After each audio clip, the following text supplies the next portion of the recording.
Good afternoon and welcome to the TCPalm Editorial Board meeting to interview candidates for St. Lucie County Commission District 5. I'm Larry Reisman, columnist and community editor for TCPalm, and I'm joined by fellow editorial board members Adam Neal, our editor and news director, Gil Smart, our columnist. Kelly Rogers is our visual editor, and she will be directing the video coverage from behind the scenes. Thanks to our candidates, Cathy, Townsend, and Henry Duhart, for streamlining this process by completing questionnaires ahead of time. Board members have reviewed them. You can find those questionnaires at tcpalm.com/elections, along with other stories, videos, and information about the November 3rd election. At the conclusion of this interview, editorial board members will discuss possibly writing an editorial to recommend a candidate in this race. We've got several questions for our candidates today, and we might end up having more of a conversation than just a simple Q&A. Our goal is to be completed in 45 minutes. Because of our time constraints, we ask that you keep your answers concise. Just like when you're on a dais, you'll have to determine what that means and be respectful of others. We'll start the questioning with Cathy. So the first question is, in 2019, Florida Tax Watch said St. Lucie County had the highest average total property tax millage rate in the state at 22.8 mills. Contrast that with Indian River County next door, which ranked 52nd at 15.4 mills. Please explain the county's budget challenges. What, if anything, would be on your list of items to cut? Okay, so do you want me to answer that now? Yes. Okay, so St. Lucie County currently is the highest millage rate in the state, but that is with everything combined. So the base millage rate with just the Board of County Commissioners, we're like 13th. St. Lucie County has a taxing authority that no other county has, which is the fire district, and they are maxed out with their millage rate. And so when you take that combined with our water districts, because we have 3 here in the county, the water districts and then the other school boards and stuff, collaboratively together, that makes us the highest in the state. So I think it's important for everybody to understand we are the highest in the state if you combine everything, but just our millage rate, it's not. So although I will say we're high, and I think we are too high, and the county is looking at putting in a small decrease this year, but even with the decrease, because of homestead exemption, a 6.5% increase in property values, you're capped out at 3% with homestead. Your taxes are still going to go up this year, 3.5%. And that's something that a lot of people won't understand, because you're still going to see an increase in your tax bill.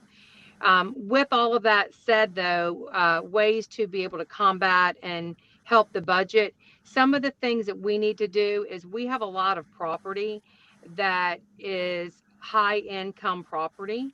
And if we were to be able to sell some of the property and the land that the county owns and put it back in private sector and put it back on the tax roll, that's a lot of money that could go back into the budget and go back into the general fund and everything.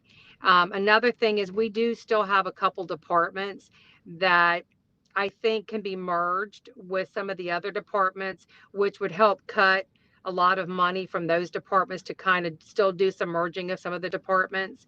And so I think that if we continue down the path that we're going, we'll get there. I'm very mindful of where we are with our millage rate and our taxes, and there are a lot of ways to cut it.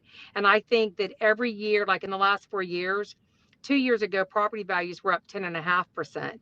And we passed the 1/2 cent sales tax. There was no reason why our taxes could not have been lowered at least a mill that year, because the citizens and the voters were very kind to the county, and they voted out the homestead exemption that was coming through that year. They voted for the 1/2 cent sales tax. So we were in a very good place to financially lower the millage rate. However, the other commissioners wanted to sit on a holding pattern because they had a 5-year strategy, and it was the ending year of that 5-year strategy, which, in all fairness, with COVID and the unknowns of what came out this year, it was kind of a good thing that we did have a little bit in our budget to be able to carry us through to what was going to happen. So I think that the ways to continue to combat that and to lower millage rates is to make a commitment to the people that if we have like a 6% increase, we guarantee anything over that, there would be a millage cut.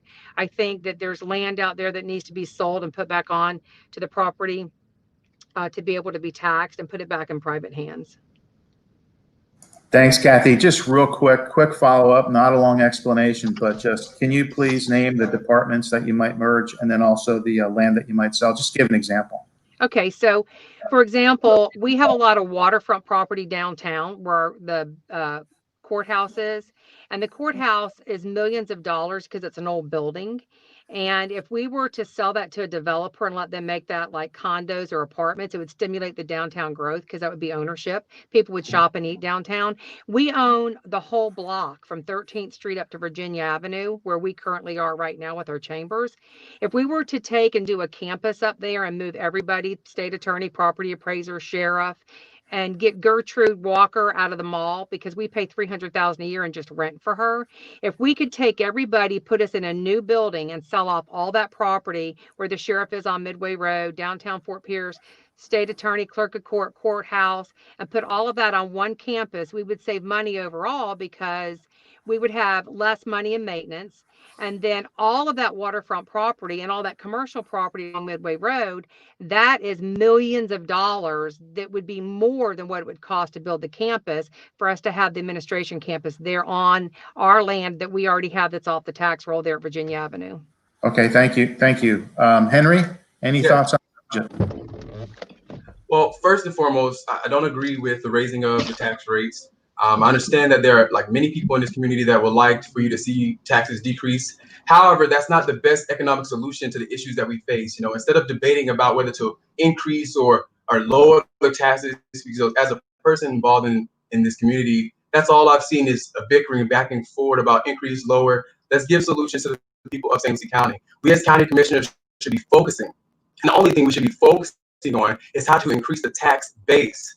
We need to increase the tax base and solutions to getting there. And we can do this by making St. Lucie County one of the most attractive places for home ownership and businesses in the state of Florida. We can utilize incentives such as the ad valorem tax exemption program, impact fee mitigations, and the job growth investment grant, which are things that are already within our community, within our county. There are resources there, and there are tools to be successful. We need the proper leadership to connect with the staff, to connect with the people to heighten this so that we can actually get real solutions and not just titles for news articles. We need to be focused on solutions this race, and that's what people are going to need after we get to post-COVID.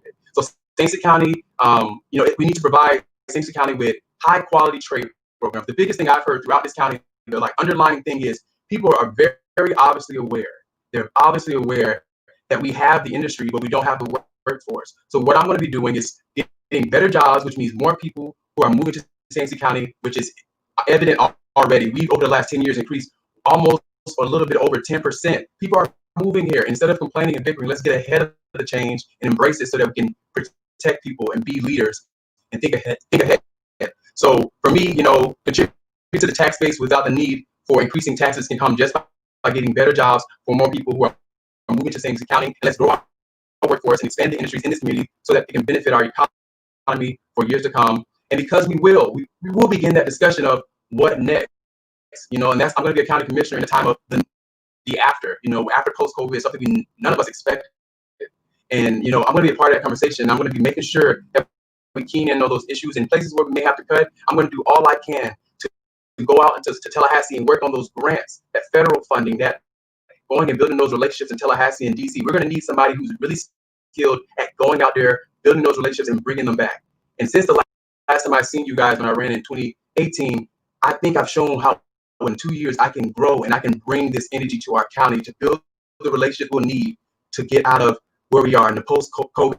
St. Lucie County does not have to be dark. It can be prosperous, and I'll be a leader who won't argue back and forth, but create solutions of how we face the hard issues and create real solutions. So for me, I'm more focused on building the tax base so that we have to worry about the issues that we're currently facing. And it's a different time than 2018. Right now, cutting anything can be treacherous. It can be treacherous. I'm not for increasing it, but it's not logical to cut anything because what will happen? We have, in a sense, gone to somewhat of a recession or a drawback. COVID has affected not just your health, but our business community, our finances, our ability to take care of our families. So for me, that is what I'm focused on, building up the workforce, expanding industries in this community to benefit our economy for years to come. Thanks, Henry. Appreciate that. We'll start with you on the next question. What is your opinion of how Director has performed at the port? How do you envision this working out? When will we see a full mega yacht facility? Well, I've had the privilege, once I realized that one of the main factors will be, the seaport is really the new focus. Maybe 2 years ago really was the airport, but really the seaport is getting most attention because we recently went to a contract with them. And for me, I've seen other ports. I've taken the time over the last few months to go to different ports to do yacht manufacturing, which is what the majority of us, even the environmentalists, have agreed on when it comes to developing our port, and I support that. I support that because I've seen how mega yacht manufacturing can very much so be controlled in a way where it does not pollute to our beautiful lagoon, which is nationally known for its quality of wildlife and its beauty. It's one of our biggest money makers in the sense of we must preserve it, not destroy it. And I think we make positive, progressive decisions that still keeps our environment as a priority. So I will make sure I do all I can with the Director and to make sure that we build those relationships to build throughout this community within the confines of the contract so that we, a community, can just progress our port in a way that is beneficial for us with the jobs and with us building up our household income and providing living wage jobs, but also to make sure we work on a port that's developed but keeps the environment first. So for me, it's just very important that we keep that at the forefront of our minds and to continue to build those relationships. Again, someone who can build the relationship and work with different entities in our community to build it as far as ability. I know people really want to see something on the port. They want to see development. They want to see that the jobs. They want to see the yachts coming in, and I want to be a part of that. Thanks, Henry. Cathy, did you get the question on Director? I did get it. I have to say, I did not hear what Henry said because it was very gargled. Are y'all hearing him okay? No, it's a little tough. So hopefully we can fix that up. Okay.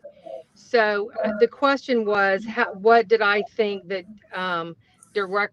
you want an update on what I feel about Director and the port, correct? Yeah, how's it going? Okay, so Director, there's a lot of misconceptions out there. Director took over in November, and they had until September 1st to decide if they were going to stay or not. And they did. They decided to stay. And so I've had multiple conversations with people with the Waterfront Council and everything. And I think for me, it's no secret. I was not one of the commissioners that was in favor of purchasing the port to begin with. And I decided that I would try to go there and try to see where we would go. And I have been very vocal that if it doesn't work out, I'm totally fine putting it back on the market. There's multiple and willing buyers wanting to purchase the port, and putting it back out there in private hands puts it back on the tax roll, and that's hundreds of thousands of dollars back into the tax base, and then private people can run their business, and that's the way it should be. Government should not be involved. However, with that said, talking about Director specifically, they have had multiple things to overcome. They had to get the submergible land lease. They had to get with the Army Corps of Engineers. And we all know government does not work quickly or fast. It's very painful whenever you're trying to do projects with government, actually. And so they have finally, within the last probably 3 weeks, gotten those permits. Now they're in permitting with the city of Fort Pierce, trying to get electrical permits and everything. They have agreed to stay. They transferred the money because they were on an interest only for the first year to get them started. They were paying the $20,000 of the interest of the bond. Come September 1st, it went to the $100,000 a month. And so they did continue with the lease. They decided to stay, and they transferred. They had wired the money into the county's account a couple days before it was due. And they did come to the BOCC meeting, and they've given an update. The lift is in progress. Everything is moving in the direction. And, so for me, this is what I try to say to people. If you were renting a home from me and you were in there and you were paying your rent and the neighbors didn't like you and they wanted me to kick you out, I can't kick you out. You're paying your rent. And so until you do something wrong, or until you do something that we agreed upon in the agreement of you renting my house, I legally cannot get you out, nor is it fair for me to ask you to leave. So until director has failed, until director has done something that there's reasons to have that conversation, to get legal involved, to have them removed from their contract, I can't do that, nor is that the right thing to do. Now, I have been very upfront, and there was a rumor going around that director was going to come in and they were going to ask for a 6-month extension on their lease because of COVID. Um, Staff never had that conversation. I only heard that from specific people at the Waterfront Council that was bringing that up. They never came forward to ask for an extension. However, I made it perfectly clear to our county administrator and the port person, Stan Payne, that I would never support that, because boats don't get COVID, boats don't get sick, and people with mega millions are not affected because they want to have work done on their boat. I would never, ever agree to extend their lease out, because it's part of a business plan, and in business things happen. And when things happen, you have to be able to have plan B, and that's part of your business plan. And especially starting up a new business, you have to have funds in place. You have to have backup plans and go to plan B and C sometimes, and it should not be on the taxpayers' backs. And so right now, as far as I know, from what I see, from the updates I've been given, the conversations I've had with staff, conversations I've had with director, everything is moving in the right direction. They did not ask for an extension. Has there been mega yachts in there? Have they brought yachts in there? No. So maybe they're not moving as quickly as the public would like for them to. However, it's business. And when you're dealing with business and government, it's a very slow process. And I would be more concerned if we had to get through, are they going to stay? Are they going to keep the lease? Are they going to pay? Are they going to ask for an extension? Let's get through that hurdle. They did. They never asked for anything. They paid the money. They wired it. Thank So you, now Cathy. we have to give them a couple more months to see where they go, because supposedly the lift is on the way. Okay, thank you. Henry, can we just do a test of your mic to see how things are working? Yeah, can you hear me better? I moved closer to the internet. That sounds really good. That sounds really good. We'll start the next question with Cathy. We'll come back to you. Hopefully the audio will be as good as it just was. Next question for Cathy. And again, try to keep your answers concise if possible. As a commissioner amid the COVID-19 pandemic, at what point would you be prepared to pass a mandatory face mask ordinance, or would passing one be out of the question? Well, I'm really not sure what you're really asking. We have a mandated face mask in place. It went before the board, and it was voted on, and I was the commissioner that said no. I'm not in favor of passing a mandatory mask. I wasn't back then when it happened, and I wouldn't be in favor of it today. I don't think government has a place to tell you how to make your decisions and what to do with your life. I understand that there's people that feel that it should be mandated, but I stand by our Constitution, and I believe that we should be responsible for our own decisions. And there's many different, there's people that say masks create problems and health conditions. I know personally there's people that have been sexually abused at putting a mask on their face. It triggers something. You have people with PTSD. And also, when that mandate was being brought up, there was no legal description put into it. It was, you're going to be fined, you're going to get a warning, it's about education. So you don't wear a seatbelt, you pay the ticket. You don't pay the ticket, you lose your license. But in the mask mandate, you get a ticket and you don't pay the ticket, what happens? So there was no definition of what was going to happen if you got that ticket, but yet you didn't pay it. Number one. And number two, I'm not here to tell you how to make your decisions. You need to be responsible and do the right thing. If you want to go in and do business with somebody and they mandate the mask in their business, you need to be respectful and you need to wear the mask. If you don't, because for whatever reason, there's multiple businesses out there to do business. So I did not support the mask mandate, nor will I support it coming forward if it comes back again. I believe that we should be held accountable for our own actions, and I believe that we should all step out and just do the right thing. And you need to adhere to the business's request, and you need to do what's best for you and your family. Thanks, Cathy. Henry, what do you think about a mask mandate? All right. So can you hear me before I speak on this one? Yes, sir. All righty. So let me just first say that the tactic we just saw was in politics, say it first, even if the thing was detrimental, like when maybe Trump says that he can stand in the middle of the road and shoot someone and nobody will care. You put it out there. Now, is the impact still the same? Yes. A leader who does not stand by the Constitution, you stand by the Constitution, but also there's a mission statement that you were sworn in under, and it says to provide service, infrastructure, and leadership necessary to advance the safe and sustainable communities, to maintain high quality of life and protect the natural environment for all of our citizens. That is something that is on the county's website. And the first part I want to be very particular is to advance a safe and sustainable community and the kind of leadership necessary. We need a different type of leadership leading going forward. Commissioner Townsend is currently even the chair of our county, so she's in a position to make the most sound decisions. She controls the agenda. She controls so many things when you're a chair. And during the time that it was necessary to make the tough decision, not the party decision, but the tough decision, she did not. And it is not a Republican value, because your fellow Commissioner Franny also voted for the mask mandate. So it is not a party line. I think it was a great time to stand together and show that this is not a party issue. This is a people issue. And we need leadership that can separate that. I can separate that, and I can really, lead our community to a place that I think we all need. I will support the mask mandate if necessary to lower the COVID rate. It will make a safer community, and will lower COVID rate so that we can finally move on in the after. We need leadership that is not afraid to make the hard decisions in times like this. And moving forward in the next year, we're gonna have to make some very hard decisions. So I think leadership that can understand that mask mandates is important. I wear a mask every chance I get. Sometimes I'll get up and go to my car and be like, oh, I forgot my mask. And I have to, get back, go back to the car. But, we all have to do our part. It may seem a little unnecessary sometimes, but, we have to do our part to protect others, especially to protect the seniors in our community. Thank you, Henry. Henry, the next question will be for you.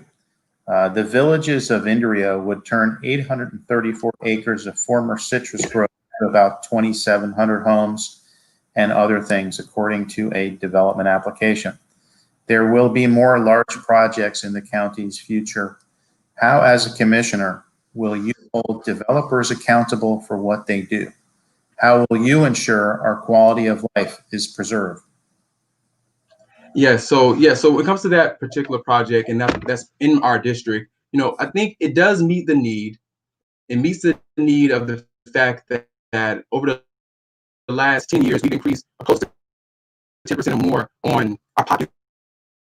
I hear everybody say, I moved to St. Lucie County for the small town feel, but everybody moving is for that same reason. But understanding that as we all think of that same thing, you move to this area that's booming, it's growing, it's a beautiful place. I can understand that, but we have to meet the need of the population so that people don't feel congested, people don't feel constrained. And that's why it's important to get ahead of change. And the best way that we can hold business accountable is through our impact fees. That's something that's already established. Doesn't need to be looked over. That's definitely going to be something we look over when we talk about how do we govern post-COVID. So, we already have things in place. It's just we need the right kind of leadership to make sound decisions to make sure our community, does what we need to do. So for me, I strongly think we need to look into what we already do when it comes to impact fees and things of that nature. But we also need to make sure that we're making the most sound decisions for the community.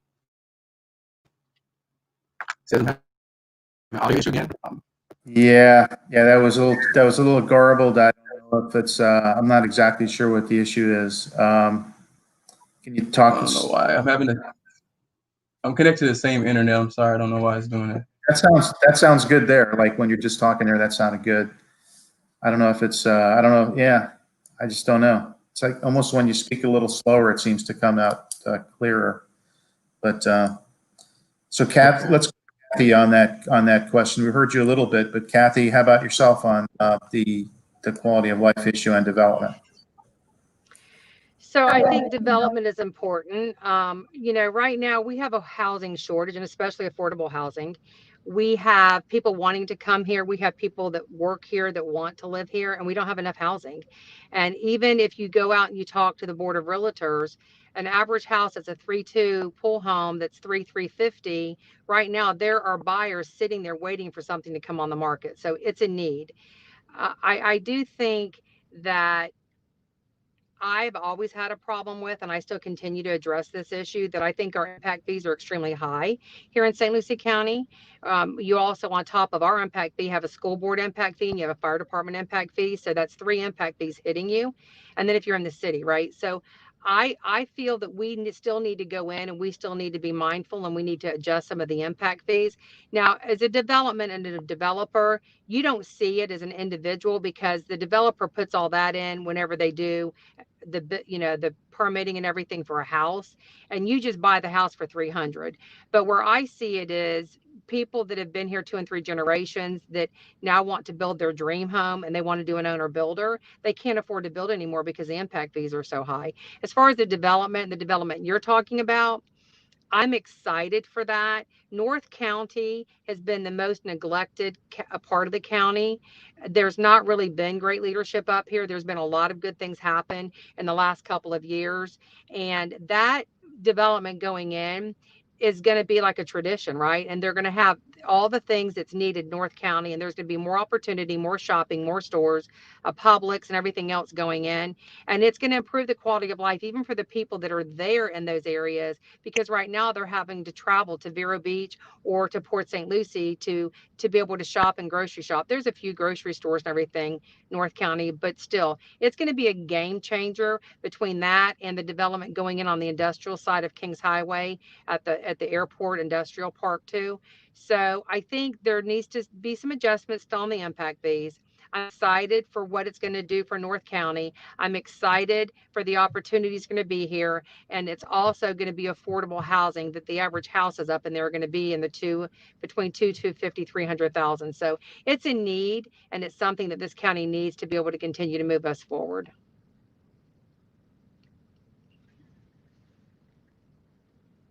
Thank you, Cathy. We'll start with you on the next question. Can you please give us an example of an ethical dilemma you might have faced at some point in your life? How did you decide what to do?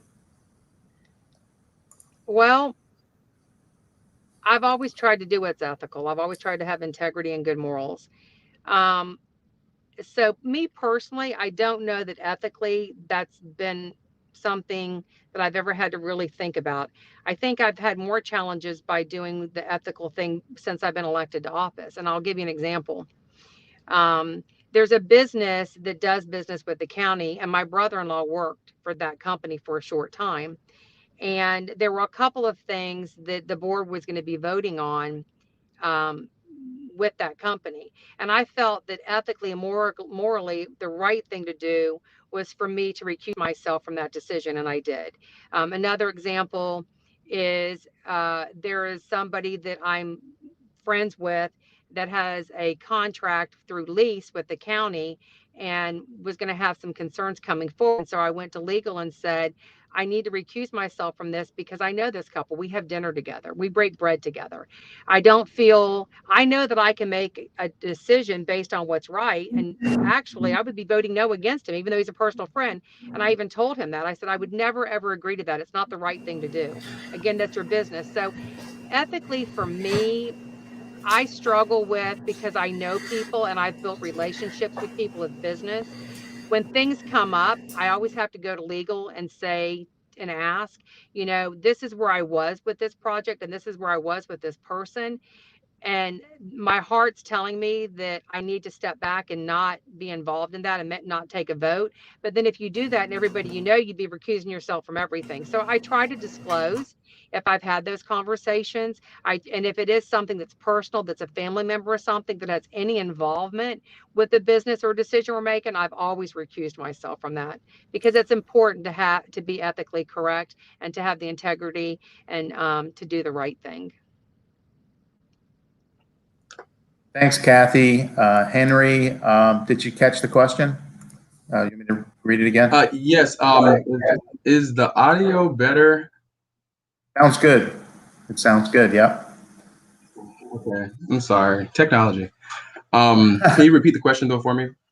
Sure. Please give us an example of an ethical dilemma you might have faced at some point in your life. How did you decide what to do?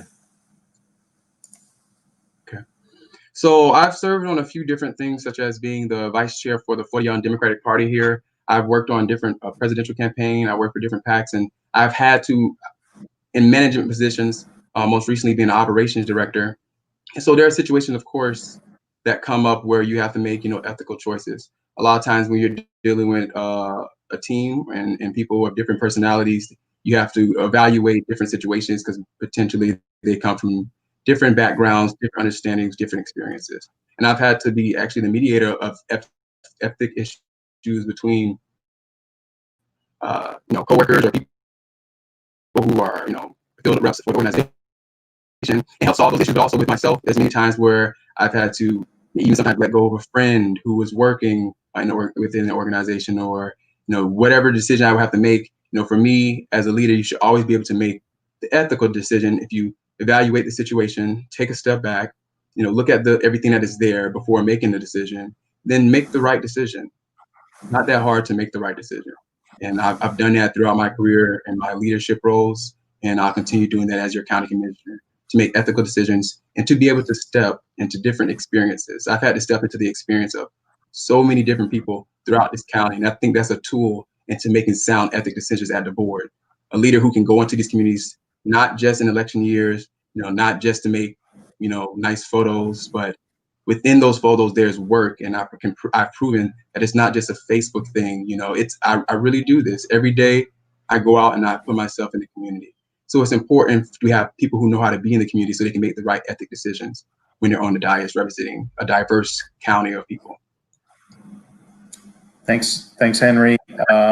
Let's start with you on the next one, which is, what metrics have you used or will you use to determine whether the county is making progress with regard to the Indian River Lagoon? What have you personally done in the past year to contribute to its health? Well, I've made it my duty to meet every single environmentalist in this county. I still have so many more to meet, whether it's my friend Jerry, whether it's, within the councils that we have, or the Frontwater Council, and just talking to all the different environmentalists I meet through my network of people that I know.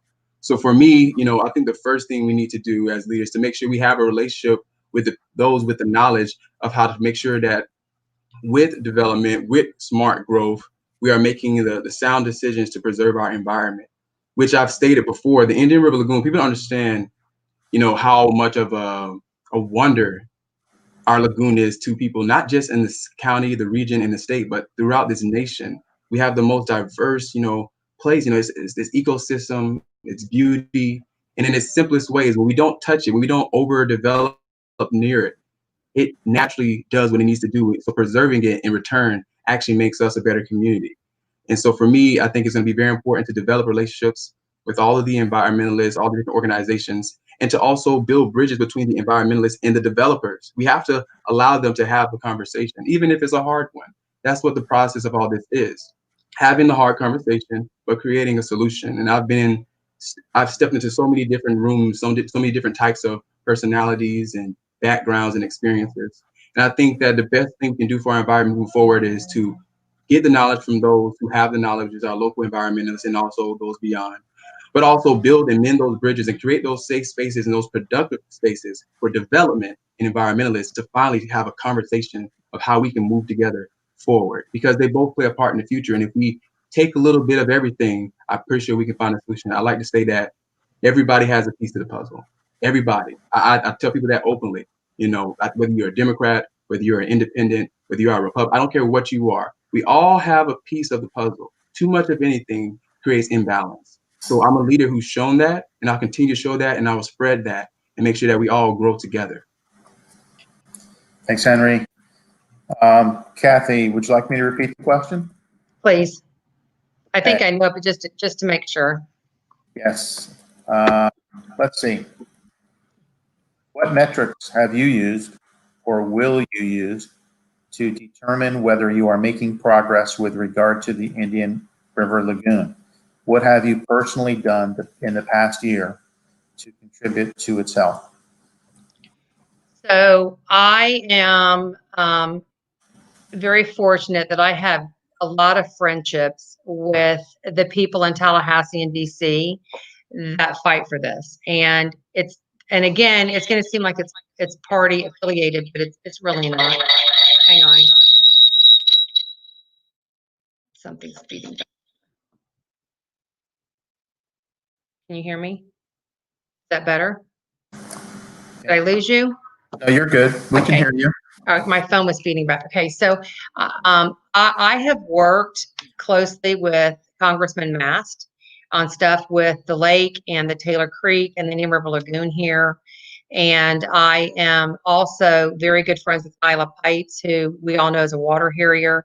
I have built relationships with our legislators, our senators, our House of Representatives, which I think that's important to be able to have those relationships so that you can go to Tallahassee or DC and you can let them know what the need is, because every county, that's like home rule, every county is different. Every county's needs are different. And so if you can build those relationships and go in and have those conversations with them, then collaboratively, that's how you can get things done. I have spent the last 3 years getting to know these people and traveling up there with them and being able to educate myself. I was already familiar with it because I'm very familiar with the South Florida Water Management drainage and as well as the Taylor Creek. My personal company that I own, I have contracts with South Florida Water Management. And so over the last 7 or 8 years that I have had those contracts with South Florida Water Management, I knew the waterway, I knew the flow of the water. And so I knew the lay of the land. Also prior to that, I was with some contracting and development, which is where a lot of this started from, was north. When Disney went in Orlando. And so it's a big picture. It's a lot to learn. There's a lot of moving pieces and parts to this puzzle to get there. I do think that in the last year, there's been a lot of education done on that. There's been a lot of chances taken. And obviously they're working, right? Because everything is cleaner, water's bluer, the algae is down. We still have it, but it's down. And so for me, it's about building relationships, because me as one person can't do anything here at a local level.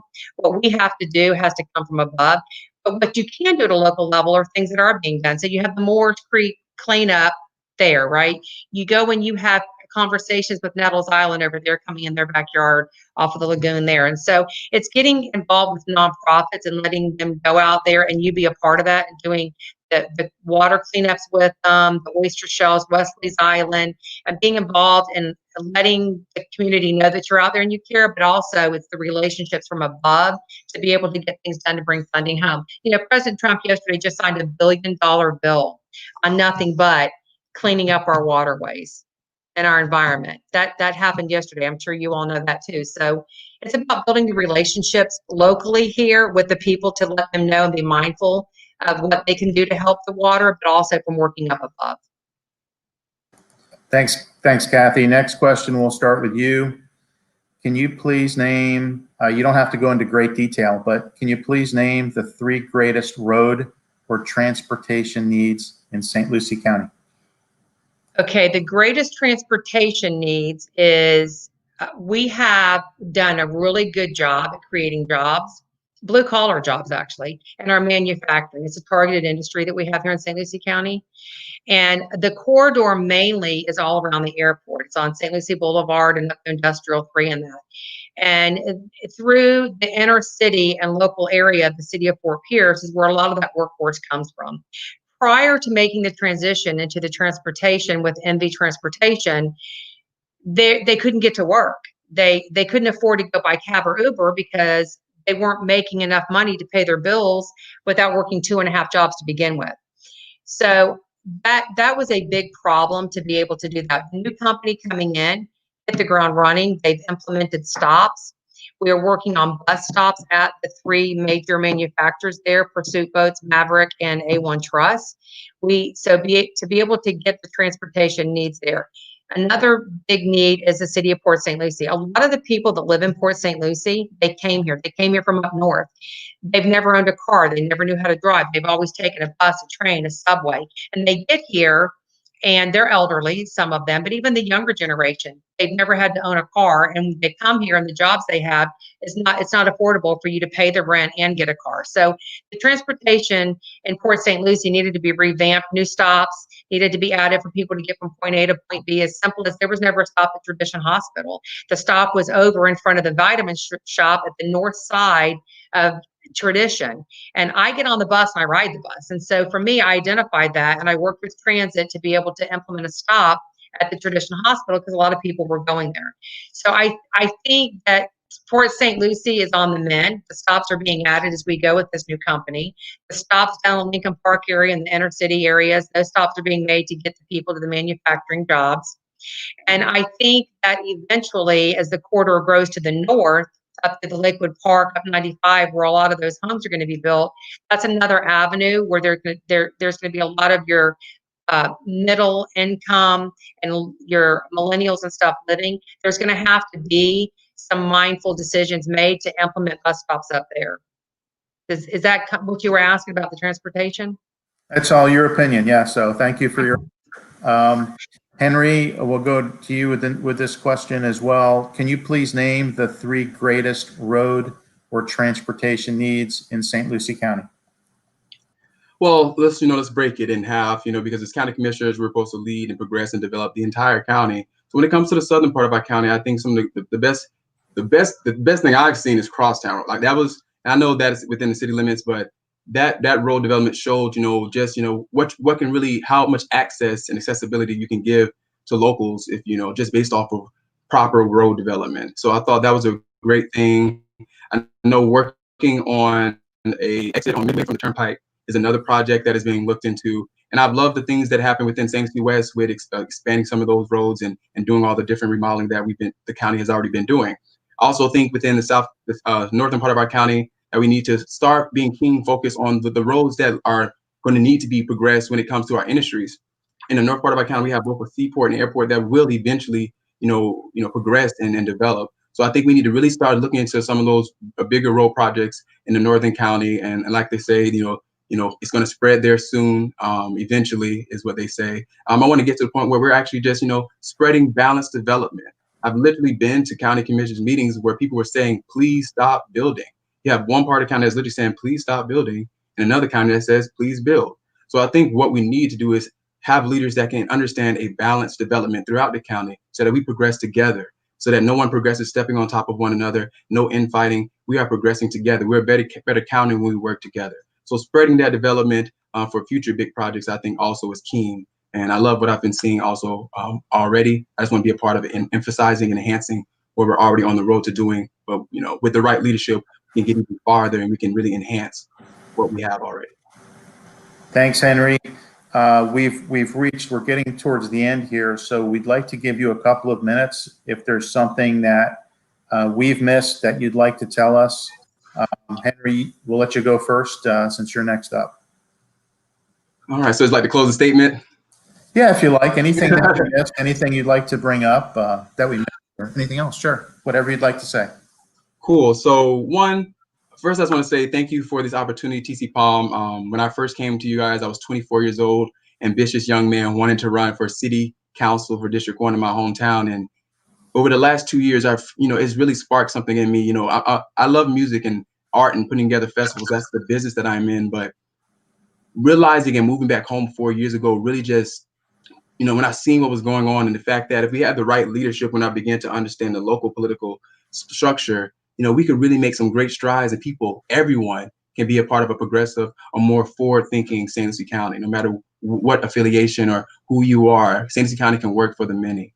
And so now that I'm 26 years old, I'm back and I want to make sure that we hit the mark this year. On November 3rd, we're going to hit the mark. If we don't hit the mark on any other race, we're going to hit the mark on District 5 because the choice is obvious. Someone who was born and raised, the school system him raising, every department we have in this county that's made to turn young people into leaders in their community have raised me. From the school board that I grew up coming to Westwood High School and going also to Floresta Elementary School and I went to a couple of different schools because we moved a lot. And I've been able to be around this entire county, and every part of this county has raised me. And I'm back in my hometown and I want to bring back a type of leadership that is not only impactful, but is inspirational. It's not just impactful, making those sound decisions in the county commissions, but I believe this win and this election in particular can inspire many people beyond my generation to step up and be the change in their community. I will be a strong advocate for not only bringing in industries and telling when we're bringing in these industries, but I have a platform point called Build the Workforce. Instead of just talking about it, we cannot demand high residential requirement when the obvious thing in the air is that we don't have the workforce. Who is being that spearheading that? I would love to work with our local unions, our local organizations. We already have a couple of different trade institutions in our community. And I just want to make sure that we connect them more. And we use that to build that workforce while we simultaneously bring in these big businesses and enhance the local businesses. I want to make sure I'm there when we talk about post-COVID. We get a leader who can make sound decisions, the hard decisions that are sometimes we have to forget about party and make the right decision. And Cathy Townsend missed that mark. Commissioner Townsend, you missed that mark when you did not vote for the mask mandate. You missed the mark. I even myself, didn't fully understand the need when I first thought about it all. I was like, we need to lead by example and we need to mandate. But then I realized the power you had as a county commissioner to make sure that no matter where anybody thinks, we make sure we keep the community safe. And more importantly, the seniors in our community who are at most risk for a decision that you could have made as a chair. You are the chair and you're supposed to lead. And we need leadership and I will be that leader and I will make those hard decisions. And I want to make sure that I go into my community. I have been everywhere in this community, whether you are an addict on the streets, whether you are in the church, whether you're in the government halls, people know that Henry has been in so many places and that is genuine. We need a leadership who can go into the trenches right now. And I've shown that I can do that. I've been the most visible candidate. And not because I say it or I post it, because I'm doing it. I can't post what I'm not doing. And I'm not around here giving out ice cream. I'm not around here doing antics. I'm around here working. I put up all my signs. We need to deal with mental health in our community. We need to deal with racial injustice in our community. We need to make the hard decisions in our community. But also we need to bring people together across the aisle in our community. I will do that. I'm willing to learn. I'm willing to absorb. I'm a young man, but I love to learn. I love to absorb. I have so many mentors across the aisles. And because of those mentorships and those friendships and those relationships I built, it will make me a better leader because I will grow, because it's not just Henry, but it is a movement. And I appreciate TCPalm for giving an opportunity for me to speak today. I appreciate you, Commissioner Townsend, for what you have done. And I appreciate the voters of St. Lucie County who've gotten me this far. And I'm hoping that I can work for your vote on November 3rd, that we make a change and we be the change. We stop complaining and we become the change we want to see. My name is Henry Duhart. I'm running for County Commissioner for District 5 here in St. Lucie County. And I appreciate everybody for the opportunity. Let's win this on November 3rd. Thank you, Henry. Cathy, final comments. Yeah, I want to wrap up a couple of things. So first of all, I just want to say that as chairman of the board, I'm 1 vote of 5. I don't have any more power than any other commissioner. You literally run the meeting. That's what you do. You sit there and you're the one that just runs the meeting. I have no more influence than any other commissioner sitting up there with me. And it's not about a party and a Republican or a Democrat. It's about a belief that I have spiritually, and I live in faith, not fear. And I know that there's many other people that share that vision with me. And I'm not going to sit there and take away your rights to make a decision about your health and what you want to do. Okay. We're adults, and I disagree with Mr. Duhart. However, he's entitled to his opinion just like I'm entitled to mine. I also want to clean up and say that as far as some of the things that he's talked about, they're already in progress. So we already have 4 roads going in Port St. Lucie, from Crosstown Parkway to out to Glades. That's coming through. Tradition's coming through. A lot of those roads from east to west are already in process. They're already in design. The money's already there. The 4-laning of Kings Highway, and there's also through the transportation organization, because we know the growth and we know where the growth is going at the airport, because that's our focus. We already have in conversation and planning and design for there to be an interchange to 95 and the turnpike coming in from St. Lucie Boulevard over. So a lot, and again, you know what, in all fairness to Mr. Duhart, if you're not sitting there and you don't attend the meetings and you don't research it online, the average person would not know what we're already working on. But we've already identified where the main traffic there, the growth is going to be, and it's already there. And these are things you plan out years and years in advance. Right now, we're planning in 2045. And so I just want to clarify that, because I know all of you that are also involved in media and you write stories. I think it's important for you to know where we already are as a county. The other thing is, I have experience. My youngest son is older than Mr. Duhart, and I know what it is to deal with millions of dollars in a budget because I own my own company. I've also been dealing with the county's budget. And Mr. Duhart has never had a job. He doesn't have the knowledge. He doesn't have the experience. He can't even maintain his own candidacy campaign report and be able to balance that budget. And so I think, you know, and moving forward, this should not be a bashing thing. It should be about who is the most educated, who has the most knowledge, and who has had the most results. And again, you know, Mr. Duhart's not been in office, but he did sit on a board. He was appointed to a board. He was appointed to a very important board, a board of law and order. And he didn't even attend those meetings, and he was removed from that board. So I think moving forward, there's a place for him in the future. I think he's energetic. I think he's strong. I think he's a great young man. I think he has a lot of valid points, and I think that there's going to be a position for him. But currently, in the leadership that we have and what I have done and the changes I've made, you know, I've exposed people that had free rides sitting there, renting buildings, never signing a contract, never paying rent.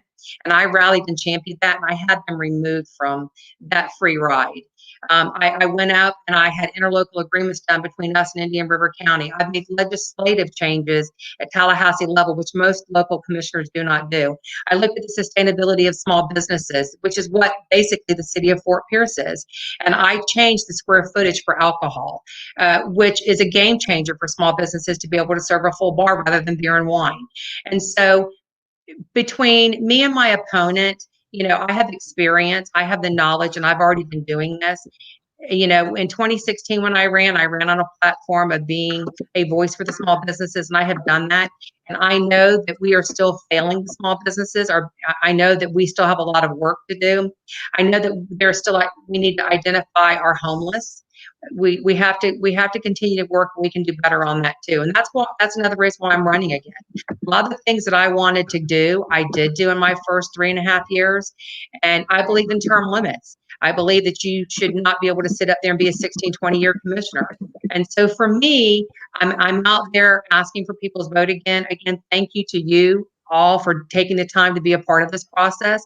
People believe in you. You're the media. You write the stories, and they trust in you and your judgment, and they know that you're doing your due diligence, and you are looking at both and every candidate running, and your endorsement carries a lot of weight, and it has a lot of power to the people that really do try to go forward. There's many of us, including myself, that cross party lines. It's not about being a Democrat or Republican, it's about being a servant and a servant for the people and doing the right thing. So thank you all for doing this today.